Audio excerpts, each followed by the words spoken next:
दोस्तों, आप अभी जो सुनने जा रहे हैं वो सिर्फ एक कहानी नहीं है। ये उस शक्ति की गाथा है जो समय को भी अपने अधीन कर चुकी है। ये कोई कल्पना नहीं है, ये हकीकत है उस मंदिर की जहां मौत भी माथा टेकती है। नाम है महाकालेश्वर। अकाल मृत्यु वो मरे जो काम करे चांडाल का, काल भी उसका क्या करे जो भक्त हो महाकाल का। कालों के काल महाकाल की महिमा अद्भुत है। देश के अलग अलग कोने में भगवान शिव के 12 ज्योतिर्लिंग अपनी दिव्यता और सनातन के महत्व के कारण दर्शनीय हैं। इन्हीं में से मध्य प्रदेश के उज्जैन में स्थित महाकालेश्वर मंदिर रहस्यों से भरा हुआ है।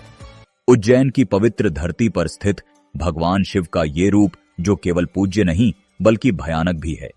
हर मंदिर की एक कहानी होती है, लेकिन इस मंदिर की कहानी रहस्य, मृत्यु और चमत्कार के बीच कहीं अटकी हुई है।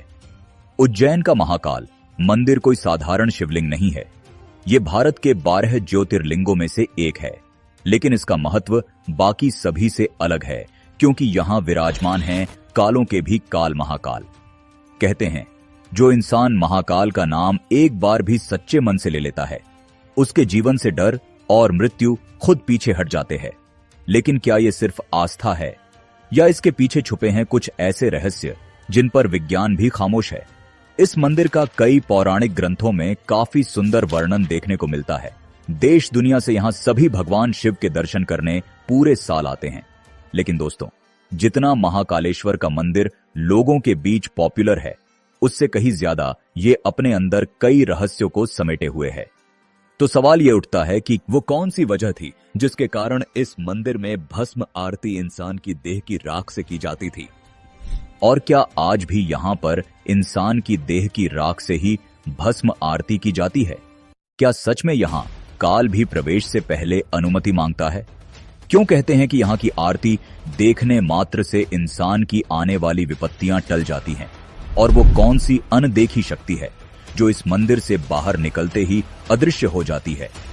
इतिहासकार कहते हैं यह केवल पौराणिक मान्यता है, लेकिन साधु संत कहते हैं जिसने महाकाल को देखा नहीं, उसने मृत्यु को कभी समझा ही नहीं। कहीं ये मंदिर समय के नियमों को मोड़ने वाला कोई द्वार तो नहीं, या फिर ये है एक ऐसा स्थान जहां आत्माएं चैन की तलाश में आती हैं? और सबसे बड़ा सवाल, क्यों इस मंदिर के कोतवाल काल भैरव को शराब चढ़ाई जाती है? और आश्चर्यचकित कर देने वाली बात तो यह है कि यहां पर चढ़ाई गई सैकड़ों हजारों लीटर शराब आखिर कहां पर गायब हो जाती है? क्या काल भैरव स्वयं इस शराब का भोग कर लेते हैं? और जब अंग्रेजों ने शराब के इस रहस्य को सुलझाने की कोशिश करने के लिए मंदिर की खुदाई करवाई, तब ऐसा क्या हुआ जिसे देखकर अंग्रेजों के पसीने छूट गए और डर से फिर कभी काल भैरव मंदिर में प्रवेश भी नहीं किया? इतिहास में ऐसी कौन सी घटनाएं घटी है जिसकी वजह से उज्जैन में कोई भी मंत्री या प्रधानमंत्री रात नहीं ठहरता? और मध्य प्रदेश के मुख्यमंत्री मोहन यादव ने इस परंपरा को किस तरह से तोड़ा और उन्हें कुछ क्यों नहीं हुआ? आखिर क्यों इस मंदिर के सामने से बारात को नहीं गुजारा जाता है? क्यों भक्तों को अलग अलग रूप में दर्शन देते हैं महाकाल? मंदिर के विस्तारीकरण के दौरान पुरातत्व विभाग को मिले नरकंकालों के पीछे आखिर कौन सा रहस्य छिपा है? इन तमाम सवालों के जवाब आपको आज की इस वीडियो में जानने को मिलने वाले हैं। इसलिए आज की ये वीडियो काफी इंटरेस्टिंग होने वाली है, तो इस वीडियो को आप शुरू से लेकर अंत तक पूरा देखें। तो चलिए महाकाल का नाम लेकर वीडियो की शुरुआत करते हैं। दोस्तों, महाकालेश्वर मंदिर के रहस्य को जानने से पहले हम ये मंदिर किस तरह से बना था और इस मंदिर का इतिहास क्या है, इसके बारे में जानेंगे। दोस्तों, शिव पुराण की कथा के अनुसार बहुत समय पहले उज्जैन नगरी, जिसे अवंतिकापुरी के नाम से जाना जाता था, यहां पर चंद्रसेन नामक एक प्रतापी राजा राज करते थे। वे पराक्रमी तो थे ही, लेकिन उनकी सबसे बड़ी पहचान थी भगवान शिव का अनन्य भक्त होना। उनके राजमहल में एक अलौकिक शांति का माहौल था। उनका महल सुबह शाम भगवान शिव की आराधना, रुद्राभिषेक और मंत्रोच्चारण से गूंजता रहता था। राजा की मित्रता शिव के परमगण मणिभद्र से थी। मणिभद्र, जो स्वयं कैलाशवासी थे, एक बार जब उज्जैनी आए तो उन्होंने चंद्रसेन को एक अनोखी चिंतामणि भेंट की। यह कोई साधारण रत्न नहीं था। इसे धारण करने वाले के पास अपार ऐश्वर्य, यश और विजय स्वयं चले आते थे। बस फिर क्या था, मणि मिलने के बाद चंद्रसेन के वैभव की चमक चारों दिशाओं में फैल गई। वह न केवल शक्तिशाली राजा बन गए, बल्कि उनके नाम से शत्रु भी कांपने लगे। लेकिन वो कहते हैं ना कि जहां वैभव होता है वहां ईर्ष्या भी पीछे नहीं रहती। जब यह बात आसपास के राजाओं को पता चली तो चारों ओर के राजा उस चमत्कारी मणि को पाने की लालसा में जलने लगे। एक दिन कुछ राजाओं के साथ मिलकर रिपुरंजन और चंद्रभानु ने उज्जैनी पर चढ़ाई कर दी। युद्ध के नगाड़ों की गूंज से धरती थर्रा उठी। उनकी सेना के सामने चंद्रसेन की सेना काफी कमजोर थी। चंद्रसेन की सेना के सामने शत्रुओं की विशाल सेना थी, लेकिन राजा चंद्रसेन तनिक भी विचलित नहीं हुए। उन्हें विश्वास था कि उनकी शक्ति किसी मणि में नहीं, बल्कि महाकाल की भक्ति में है। इसलिए उन्होंने शस्त्र नहीं उठाए, बल्कि एक तपस्वी की तरह महाकाल वन की ओर बढ़ गए, जहां उन्होंने आंखें मूंद लीं और भगवान शिव के ध्यान में लीन हो गए। उन्होंने ओम नमः शिवाय मंत्र का जाप करना शुरू किया। धीरे धीरे उनकी आत्मा उस महाशक्तिशाली परम शिव में विलीन हो चुकी थी। उसी समय उज्जैनी में एक और संकट सिर उठा रहा था। वह था एक भयानक राक्षस दूषण, जो वेद, यज्ञ और भक्ति का विरोधी था। उज्जैन में शिव भक्तों की बढ़ती संख्या और पूजा पाठ देखकर वह क्रोधित हो उठा।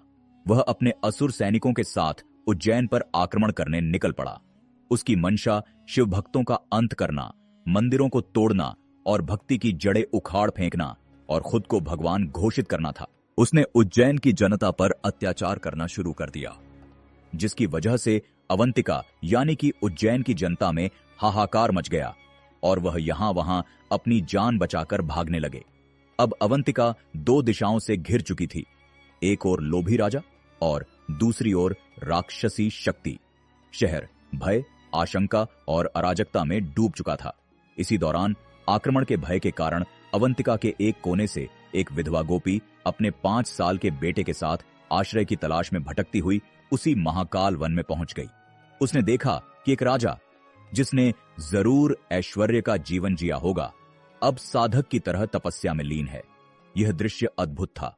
उसका बालक, जो उत्सुक और जिज्ञासु था, राजा को शिव की भक्ति में देखकर मंत्रमुग्ध हो गया। वह भी वहीं थोड़ी दूर बैठ गया और एक छोटा सा शिवलिंग बनाकर उसकी पूजा करने लगा। फूल, जल, बेलपत्र जो भी पास मिला वह शिवलिंग पर चढ़ाता गया। धीरे धीरे वह शिव भक्ति में इतना खो गया कि मां की आवाजें भी उसे सुनाई नहीं दे रही थीं। उसकी मां बार बार बुलाती रही, आजा बेटा, भूख लगी होगी। लेकिन बालक का मन अब शिव में रम चुका था। अंत में मां का धैर्य जवाब दे गया। वह वहां पहुंची जहां उसका बेटा पूजा कर रहा था। क्रोध में आकर उसने पूजा की सारी सामग्री फेंक दी और बालक को पीटने लगी। यह क्या पागलपन है। लेकिन तभी कुछ चमत्कारिक घटा। अचानक वहां एक दिव्य तेज उत्पन्न हुआ। आकाश में घंटियों की ध्वनि गूंज उठी।